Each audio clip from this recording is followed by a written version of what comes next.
This Princess Perfect water tower, complete with a crown, has been added to Tiana's Bayou adventure at the Magic Kingdom. This is a major next step as Walt Disney World moves towards the 2024 opening of this attraction, which is being rethemed from Splash Mountain. Select cast members were among a special group led by the Disney ambassadors to see this all-new Magic Kingdom edition. Us media were allowed this quick early morning look as the attraction prepares for more paint, concrete, special effects, lighting, and animatronics.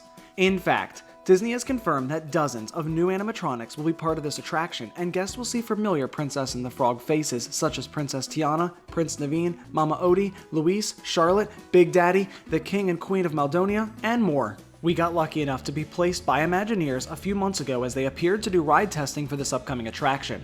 This was during the final weeks of Splash Mountain's operation in Florida, and we could see lead Imagineers scoping out the ride space for these Princess and the Frog editions. We still have to wait till next year for this attraction to open, but until then, you can get your best cooking supplies ready and practice your singing, as this new attraction will feature the smells of beignets as well as all new songs by the original cast. Tiana's Bayou adventure will follow the same ride path as the former Splash Mountain, but will have a new storyline as well as modern effects and lighting. You can learn more about this upcoming attraction and all of Walt Disney World at attractionsmagazine.com.